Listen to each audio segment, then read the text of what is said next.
ಜನತಾ ಪಕ್ಷದವ್ರು ಏನಂದ್ರೆ ಬೊಗಳದ ಒಂದೇ ಒಂದು ಕರ್ತವ್ಯ. ಬಹಳಷ್ಟು ನಾಯಿ ಬೊಗಳಕತ್ಬಿಟ್ಟವ ಈಗ ನಮ್ಮ ತಾಲೂಕಿನಾಗ.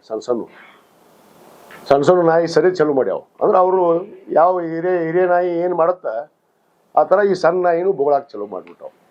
ಅದನ್ನೂ ನಾನ ಮಾಡೀನಿ ಅನ್ನೋದು, ನೀರಾವರಿನೂ ನಾನ ಮಾಡಿದೆ ಅನ್ನೋದು.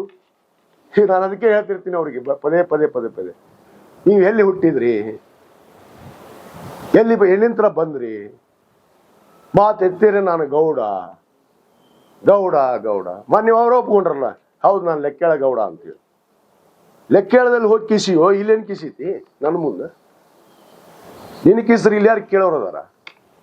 ನೀನು ಒಪ್ಕೊಂಡು ಎಲ್ಲ ಹೋಗಿ ಕಿಸಿ. ಅಲ್ಲಿ ಮನಿ ಸತೆ ಎಲ್ಲಿ ಮಾಡ್ಕೊಂಡ್ರೆ ಗೊತ್ತೈತಿ ನಿಮ್ಗೆ. ಅವರು ಲಿಂಗಸೂರು ತಾಲೂಕ್ನಾಗ ಅಲ್ಲಿ ಒಂದು ಮನಿ, ಅಲ್ಲಿ ಹೋಗಿ ವಸ್ತಿ ಅವ್ರದ್ದು ಇಲ್ಲಿ ಇರೋದಿಲ್ಲ. ಅವರು ಹೋಗಿ ನೋಡ್ರಿ ಬೇಕಾರೆ ಮನ್ಯಾಗ ಇರ್ತಾರ. ಏನು ಆಗೈತಿ, ಏನು ತಾಲೂಕ್ನಾಗ ಏನು ಹಿಡ್ದೈತಿ ಏನು ಅಂತ ತಿಳ್ಕೊಬೇಕು. ಸುಮ್ಮನೆ ಸತ್ಯ ಏನಿಲ್ಲ ಮಾತಾಡೋದು. ಇವ್ರು ಏಜೆಂಟ್ ಮಾಡಿದ್ದೀವಿ ಇವನ್ ಮಗ ರಾಜೀವ್ ದೊಂಡುಗೌಡ ಕಂಟ್ರಿ ಸರ್ಕಲ್ದಾಗ ಒಂದು ಆಫೀಸ್ ಮಾಡಿದ್ರು. ಎದಕ್ಕಿದು? ಮರಳ ಹಪ್ತಾ ಎತ್ತೋದಕ್ಕೆ 20-30% ಹಪ್ತಾ. ನಾನು ಅವಾಗ ಹೇಳಿದ್ದೀನಿ ಬಹಿರಂಗವಾಗಿ.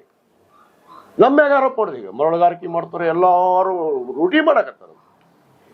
ನೀನ್ ಮಾಡಿ ಹಾಳು ಮಾಡಿದ್ದ ಆ ರೋಡು, ತುಂಬಾ ಜಮ್ಮಲ್ದಿನಿ ರೋಡು, 13 ಕೋಟಿ ರೂಪಾಯಿ ಜಿಲ್ಲಾ ಖನಿಜ ನಿಧಿಯಲ್ಲಿರುವಂತಹ ಅನುದಾನವನ್ನ 5 ವರ್ಷ ಬಳಕೆ ಮಾಡಿಲ್ಲ. ಇವನಿಗೆ ಹೋಗಿ ಪ್ರಶ್ನೆ ಮಾಡ್ರಿ. ದೊಡ್ಡ ಗೂಡಗ ಬೊಗಳತಾನಲ್ಲ ಅವ್ನಿಗೆ ಹೋಗಿ ಕೇಳ್ರಿ. ಬೊಗಳಬೇಡ, ಆ ದುಡ್ಡು ಇತ್ತಲ್ಲ ಪಲ್ಯ ಯಾಕೆ ಖರ್ಚು ಮಾಡಲಿಲ್ಲ? ಇವ್ರು ಇರೋ ಮಠ ಇಂದಿರಾ ಕ್ಯಾಂಟೀನ್ ಕೊಡ್ಲಿಲ್ಲ. ಇವ್ರು ಪುಣ್ಯಾತ್ಮರು ಇದ್ದಿದ್ದನ್ನ ಹುಣಗುಂದಾಗ ಚಲೋ ಮಾಡಿ ಕೊಡ್ಲಿಲ್ಲ. ಇವ ಇಂಥ ನಾಲ್ಕರಿ ಇವರು ಬಡ್ರಿಗೆ ತಿನ್ನೋದು. ಏನಿದೆ, ನಾವು ಹೋಗಿ ಶ್ರೀಮಂತರು ತಿಂತಿದ್ರ 5 ರೂಪಾಯಿಗೆ ನಾಷ್ಟ, 10 ರೂಪಾಯಿಗೆ ಊಟ ಬಟ್ ತುಂಬ. ಅದನ್ನು ಚಲೋ ಮಾಡಿಸ್ಕೊಡ್ಲಿಲ್ಲ ಹುಣಗುಂದ ಅಂದು 5 ವರ್ಷ. ಈ ಪುಣ್ಯಾತ್ಮ ಹುಣಗುಂದಲ್ಲಿ ಚಲೋ ಮಾಡಿದೆ. ಬಂದ ತಕ್ಷಣ ಇಲ್ಕಲ್ಲಲ್ಲಿ ಒಂದು ಹೊಸಾದಿ ಕಟ್ತಾ ಇದ್ದೀನಿ. ಅಲ್ಲಿ ಕೇಳೋದು, ಪೊಲೀಸ್ ಸ್ಟೇಷನ್ ಜಾಗದಲ್ಲಿ ಇಂದಿರಾ ಕ್ಯಾಂಟೀನ್ ಕಟ್ತಾರೆ. ಏನು ದೊಡ್ಡ ಸುಳ ಮಕ್ಕಳು ನಿನ್ನಂಗೆ ನಾವು, ದೊಡ್ಡ ನನ್ನ ಮಕ್ಕಳು ನಾವು ಯಾವ ಜಾಗದಾಗ ಕಟ್ಬೇಕಂತ ನನಗಿಲ್ಲ. ನೀನ್ ನಂಗೆ ಕ್ರೀಡಾಂಗಣ ಇಲಾಖೆದಾಗ ಹೋಗಿ ಇದನ್ನ ಪೂಜೆ ಮಾಡಂತೇಳಿ ಟ್ಯಾಂಕ್ ಕಟ್ಟಕತ್ತಿಯಲ್ಲ, ಅದಕ್ಕೂ ರಾಜಕೀಯ ಮಾಡಕತ್ತಿ.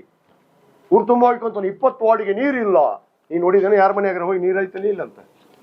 ಒಬ್ಬರ ಮನೆಯಾಗ ಹೋಗಿ ನೋಡ್ಬಾ. ಇಲ್ಕಲ್ಲಾಗ ಅಡ್ಡಾಡಿ ಸೊಪ್ಪ.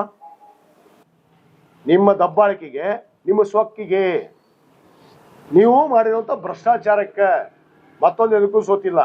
ಏನೋ ದೊಡ್ಡ ಸಿಕ್ಕಿ ಕೊಚ್ಕೊಂಡ್ಬಿಟ್ಟೆ, ಭಾರಿ ಅಭಿವೃದ್ಧಿ ಮಾಡ್ಬಿಟ್ಟೆ. ಇವೆಲ್ಲ ಬಂದ್ ಮಾಡೋ ದೊಡ್ಡೆ. ನಾನು ಇನ್ನು ದಡ್ಡನ ಅನ್ನೋದು. ಇದನ್ನು ಬಂದ್ ಮಾಡಲಿಲ್ಲ ನಾನು ಕೇಳಕ್ಕಾಗೋದಿಲ್ಲ.